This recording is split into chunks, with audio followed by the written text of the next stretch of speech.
Hello there, sir, or madam, or anyone in between. Welcome to the Bicontextual Podcast. We're talking about Meghan and Harry. Oh, don't we talk about them enough? I Okay, think we and talk that's about the them end of too our much. podcast. Like, do you know that sort of superstition, I would say, where someone's ears are burning is like left for love and right for spite. I don't know if you ever heard that kind of phrase, left for love and right for spite. So, like, in the day, if your left ear's burning, someone's talking about you in a loving way. If your right ear's burning, someone's being hateful. I mean, I'm surprised Meghan still has a right ear. Surprised it hasn't melted down like a waxwork. Yeah, like a volcano, Yeah, like I kind of mean, like the thing is, molten. they are talked about an awful lot, which, depending on which version of Harry and Meghan you believe, they either want or they don't want. But yeah, we're gonna have to talk about them at some point. So this Right, is it. yeah. I'm sure we'll talk about them again when the book is released. But let's just get this over with. I think what they're expecting was right. So obviously with Diana's book, what was Diana's book's title again? I mean, it was a bombshell. It was like a total bombshell, and it was an autobiography. It wasn't. She didn't write it herself. It was written on behalf of her, and it just made huge consequences and ripples. And I think they're expecting to have the same thing. Do you know what I Diana's mean? Like, what was it? autobiography. What was it called? No, it was it had a title. It was like either This Is Me or This something. is I me. don't think it was This Is Me. It feels like it was something like that. No, me, Megan. No. That would be Megan's autobiography or biography or her I think entire it was just existence. called. This is Oh, me, here we go. It's just called being me. Diana. Diana, her true story. Or Yeah, her you're not story or far off. something. Something like that. Yeah, something like that. But yeah, that was a bombshell. It led to the interview. I'm like, have you seen the interview? The BBC interview. Martin Bashir Oh, and it's Princess Diana. just Martin Bashir interview. Yeah, the Martin Bashir. It is, and she is so graceful, and she explains her point very well. Um, she was jaded, and you have to wonder about that. But it was so authentic. It wasn't. She certainly put on an act, but it was an authentic act. However, right, the thing with Megan is it's just not authentic at all. It just Well, isn't. the thing with Diana as I mean, well was her book did cause ripples. Prince Harry's and Meghan's book is gonna cause ripples, but only through sort of celebrity rather than something actually to do with real life. And in regards to Diana, she talked about herself and she talked about Charles in particular, cheating and things like that. She never once had a go at the institution. She didn't once have a go at the Queen, anything like that. It was just basically her story and what Charles had done to her. So she went for Prince Charles, which he deserved everything that she said about him, to be honest, after how he treated her. But Harry and Meghan are a different kettle of fish. Completely different. They're going after everything. of the three royal couples, and I've got my favourite of the three. You've got Charles and Camilla, Harry and Meghan, and you've got Edward and Wallace. So, of the three of those, I prefer Edward and Wallace, to be honest, because at least there was authenticity about that. The other Yeah. ones, because obviously they're marrying a divorcee, right? And there's something to be said about that, you know. I understand people, sometimes relationships don't work, but you also kind of have to sort of keep that kind of sense where they should work. Yeah. I don't know if that makes sense to you. And the thing is, Harry doesn't look happy. He does not look happy. He I doesn't. don't know, he doesn't. And Does the he? thing is, I always wonder, does he just not look happy when he's in the UK? Or does he not look happy when he's in America as well? And I've seen photographs of him out and about in America. I've seen, snippets of film of him in America, and it's the same. He looks completely and utterly miserable. He sort of has this like strange expression where it's like someone's like almost had their soul taken away, and then that sounds like a strange reference. And I don't know if you believe in souls, but it's like he's drained. He just looks drained all the time. Every time he's in public, he just looks drained. Even when he's sort of trying to play the part now, where it's so bizarre for Harry because he was probably the most popular royal Yeah. after the Queen, I would say, for a long time, because he was a bit of a cheeky chappy. He was a bit of a irreverent, kind of silly sense of humor kind of guy. But honestly, I think with Meghan, she's a humor vacuum. She absolutely drains any single joke out of any single room. She's a humor vacuum. She doesn't appreciate any jokes, any comedy. She's just a humor vacuum, like a black hole, that kind of thing. And what I can't understand is how someone is so humorous as Harry, so humorous and so funny. Like maybe sometimes it comes across as cringe potentially, but like no, he had Queenie jokes. Like it's like with Queenie, right? She did the James Bond joke, right? And so she's like, oh, they offered it to her. They were like, Queen Elizabeth, would you like to jump out of a plane? She was like, down for that, down for that. And that is her and Harry's comedy. And so Harry had that as well. It's like, even though it's with the Obamas and they were like putting her like phone down, like the Invictus Games joke. Yeah, she did it for him. They obviously had such a super special relationship, and the Queen was funny.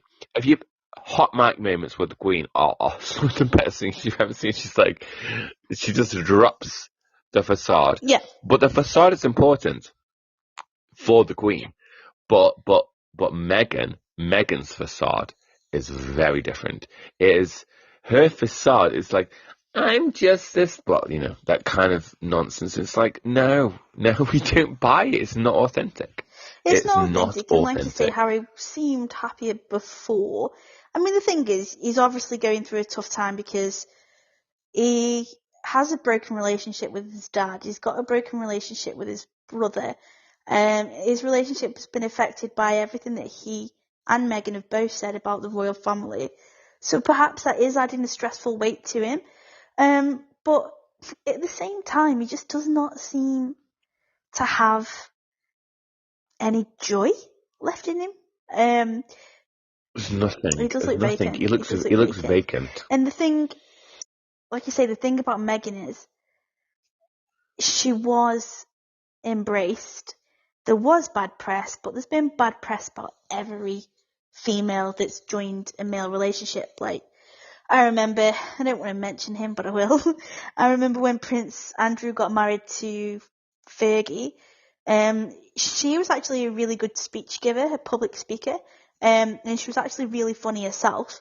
The newspapers called her the Duchess of Pork instead of the Duchess of York because she was, slightly plump. Which is really bad. Yeah, It is. It is really yeah, bad look, it was the that they same with did that. Diana. She's got a left, right, and centre. Kate Middleton had um, Waity Katie, Oh, yeah. Katie, wait, They waity attacked her for Katie, her waity weight. Katie. Meghan, I will say some of it, not all of it, but some of it did air on the racist side because they were saying, straight out of Compton and all that kind of stuff. So she had it as well. But do you know what? That wasn't until sort of everything passed. And we were reading this going, oh God, that's, you shouldn't say that. And then when all the stuff came out about her dad and her sister, and her dad refused to attend the wedding and said he hadn't had an invite and all this, I think the whole entire British public was like, that's awful. How can you not go to your daughter's wedding?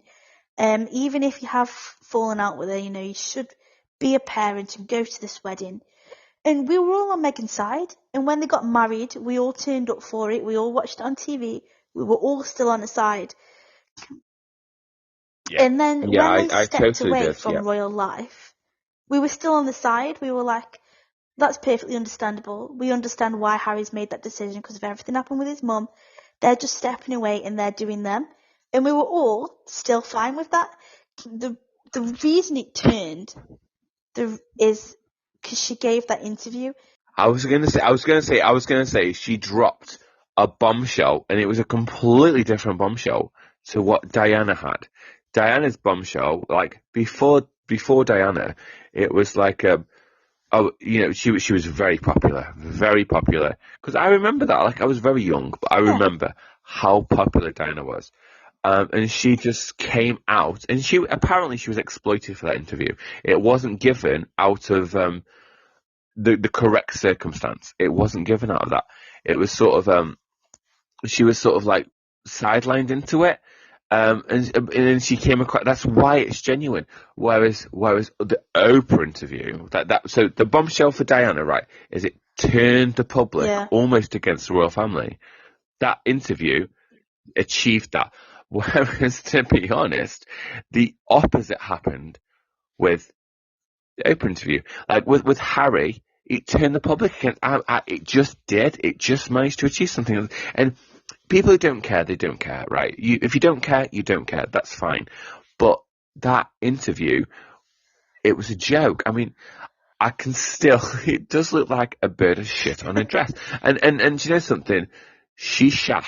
She shat on the royal family, on her husband's family. And she shat on her own family, funnily enough. I mean, it's like Meghan Markle exposes trending in the UK. I don't know what he's doing in Australia, but yeah. The reason why it turned sour was that interview, and because she was so unauthentic during that interview. The same with Harry. Like before that, we were all for you. Do whatever you want. Step back. Don't be in the public eye anymore. We understand that. Go and have your kids. Go and have your family. You do you, and you be happy. But this is the thing. Go and do it, but then don't sit down and do an interview where you're trashing everything. And I agree with you 100%. Diana's interview, we were all for Diana and we felt so sympathetic and we turned against the royal family. Meghan and Harry, nothing that they said, No, I went the opposite way. Nothing that they said it went the opposite made way. me think bad of the royal family. It made me think very badly of them, especially when she was talking about what happened with Kate and that Kate made her cry, etc. And just on the point, like we will get to that, but just on the point you just made about it being a bad interview and a joke, I also lost a bit of respect for Oprah. And the thing is, Oprah's massive in America, massive around the world. We know of her in the UK as well. A show was shown a little bit. Like we know how big she is. She's a huge star.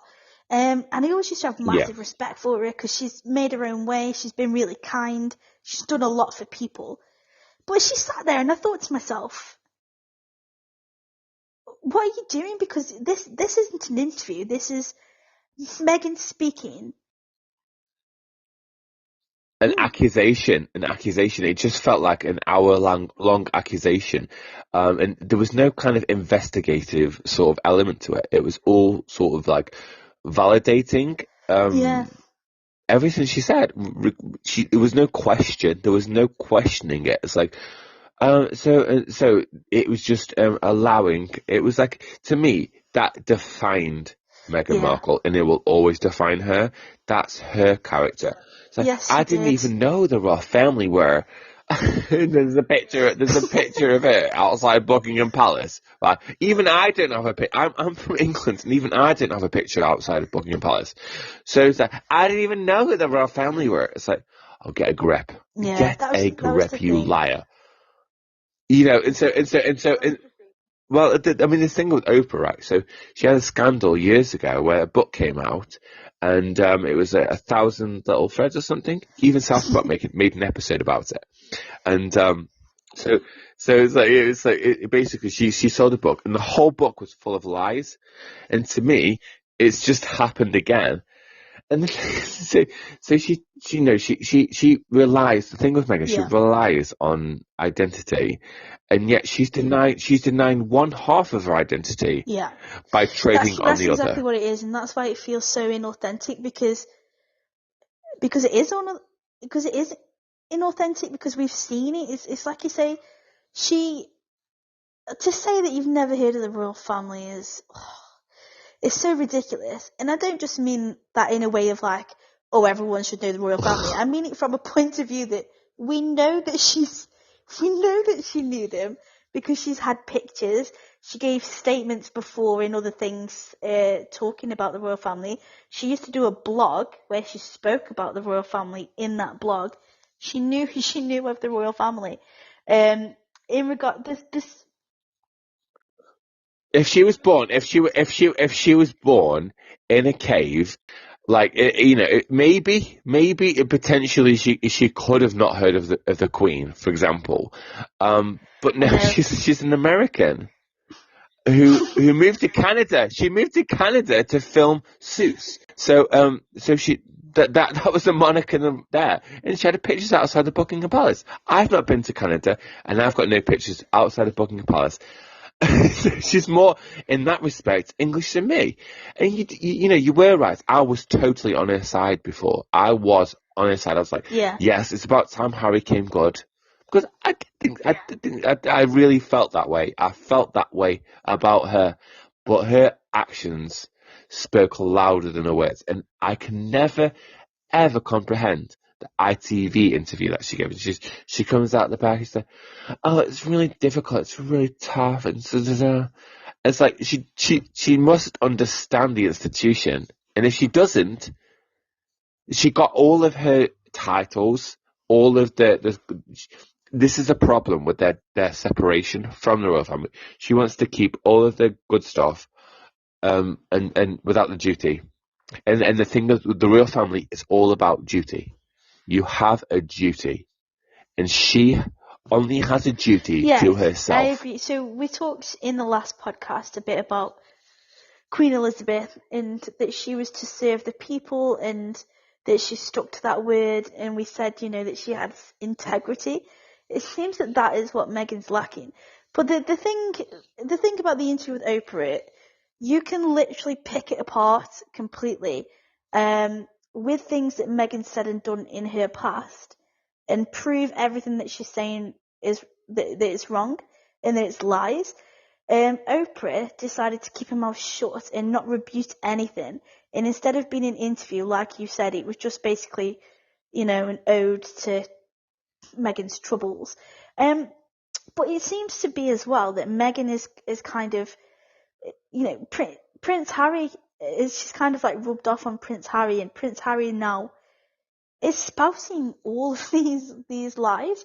So in an interview with Oprah, but also in subsequent interviews that he's given, he says, that he couldn't talk about mental health. He wasn't supportive. He couldn't speak about it with anyone in his family. Rah rah rah. Um, Is it okay? No, is it okay? Is it okay for just a second? I interrupt that slightly.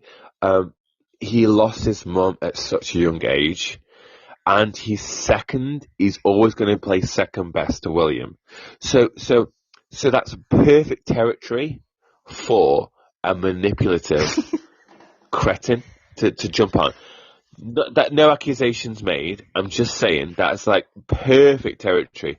Second in line to the English throne, and you well, lost your that's the mum thing. at a young age. And not just any mum, the mum of a nation. She was, you know, it's fertile territory for somebody who is a manipulative, Yeah, that's a good exploitative point. person. But yeah, so just going back to what you just said about him losing his mum in regards to, mental health. So Diana passed away in 1997. In the UK in particular, I would say, especially in the 90s, mental health wasn't really at the forefront. Especially having therapy for something. You would only really have had therapy in the 90s, perhaps if, there was something wrong with you that was prevalent, like if you had schizophrenia or something like that.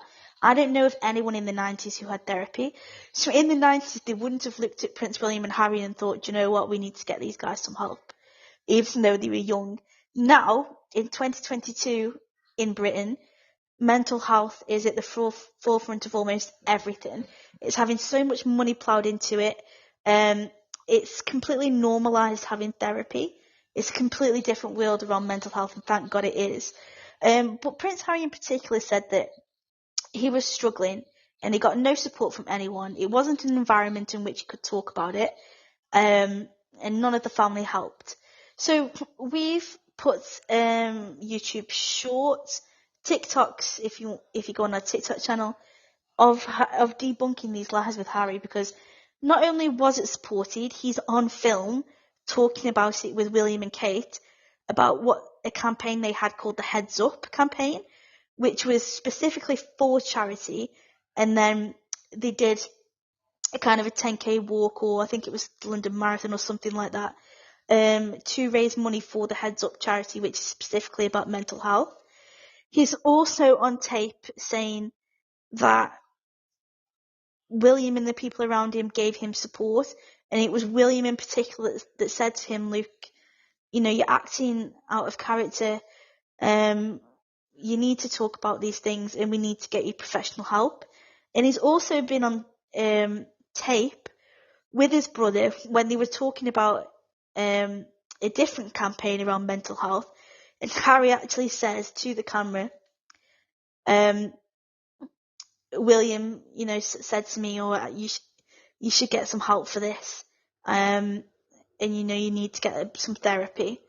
So for all of those things, and for Harry to praise William on the support that he gave him, and for Harry to praise William to advise him to go to therapy, and for that therapy that William advised to be the turning point for Harry in getting therapy, for Harry to then sit there and say to the entire world that he was not supported and he couldn't speak about it with any of his family members is an out-and-out lie. And I think that's the most egregious thing. Like, the thing about Queen Elizabeth, right, is she wasn't a liar. She just wasn't. And I am so appalled, actually. I know it's a really strong word to use, but I am appalled. I'm appalled by his behaviour, especially because of how splendid he was. Like, he was loved. He was adored. Prince Harry was known as like the cheeky royal, the cheeky chappy, and he had that kind of like approachable quality that was so important. And it was almost a Princess Margaret. She had that kind of thing as well.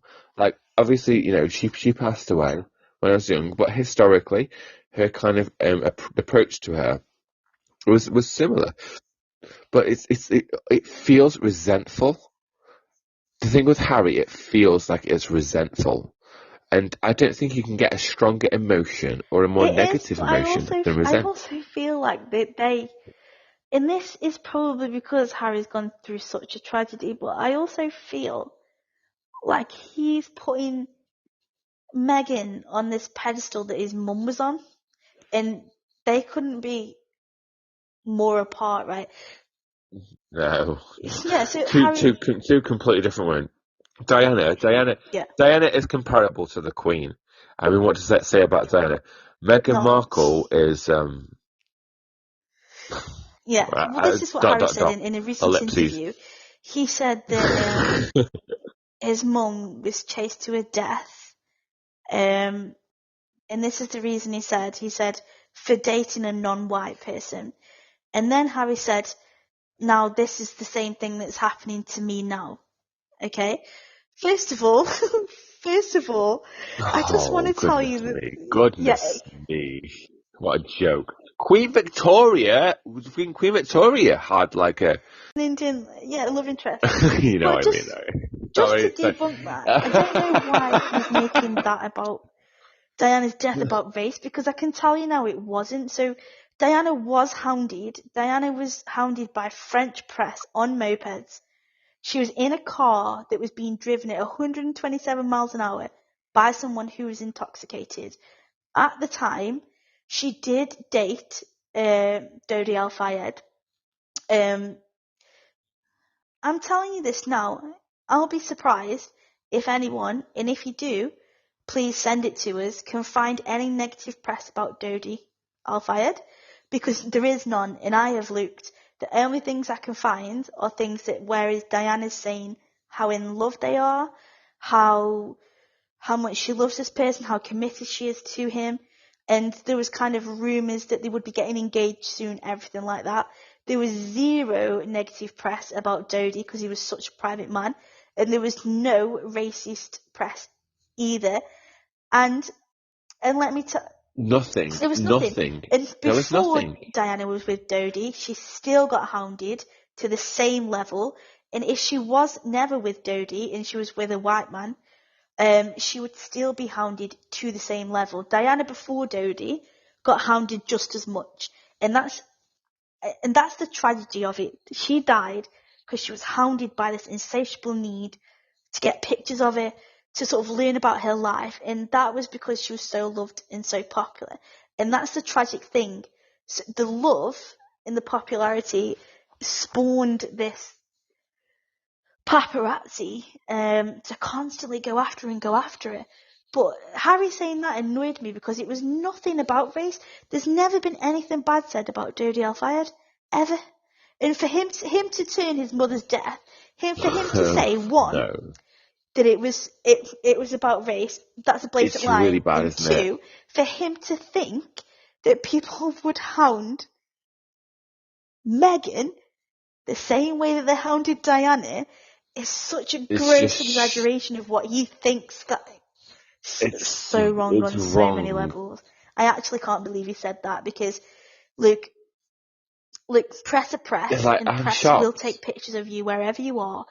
But in regards to Harry and Meghan, even in regards to William and Kate, they do not go for as much. Diana was a different level. She was out on her own, and it was tragic and horrible. But the press chased her down wherever she went. You don't get that with William and Kate. You don't even get that with the minor royals. And I can't actually think of a celebrity nowadays that you do get that with to Diana's level. So for him to think that him and Meghan would be up there, it's it's embarrassing. Let's be truthful. Meghan wants to She will be never be on that level. on that level. She wants to be. She just won't. You just won't. Queen Elizabeth, right? She's on that level. Diana is on that level. Meghan is like she's just a desperado. She strikes me Well, as a that's the thing, but desperado. it's almost like Harry concocted those comparisons in his own head, and he's kind of lying to himself in that. And there's another reason why it'd never be on that level, and that's because after Diana, it was so tragic. The royal family kind of like made these deals with the press where they said like, no more now, no more. We will, if you leave us alone, we'll give you certain insights into our lives at certain times of year, and certain rights to photographs when royal babies are born, that kind of thing, if you leave us alone. And that's actually what's happened. Yes, you'll still get one or two snapshots every now and then, but nothing like how it was. And that's because Diana's death triggered that. But Diana's death was not because she was with a non-white person. So Harry needs to change his chain of thought on that. And two, it will never be the same level because the royals have these deals. But the other ironic thing and the other contradictory thing, if you see William and Kate, they do not speak, they do not confirm or deny anything. When they talk to the press, it's for certain reasons, like if they're funding a charity, if something's going on that's royal, or if they've just got this deal where they're going to let them have a bit of insight into their life so that the press will go away the rest of the time. Harry and Meghan have put themselves in another country, America, where there's different paparazzi, where they're not going to get the same deal with the press, where they're not under the same protections. And not only that, they've physically spoken more, incited more rumours about themselves than they ever would have if they were still in the royal family as active participants. So that in itself is contradictory. She wants a cake and she wants to eat Yeah. it. That's Meghan. She wants a cake and she wants to eat it. She wants the attention. She wants the headlines and she wants the stories. She wants to have her cake and she wants to eat it.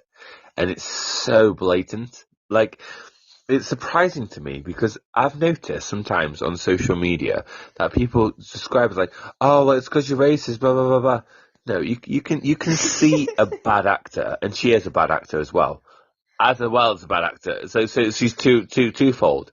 She's a bad actress and she's a bad actor, and that's the thing. Why why on earth would we get behind somebody who is so wants their cake and eat it and she's uncompromising, right? Which I think sometimes can be a good quality. Don't compromise. This is why when she's separated from the royal family, I was like, okay, yeah, but it's the absence of duty.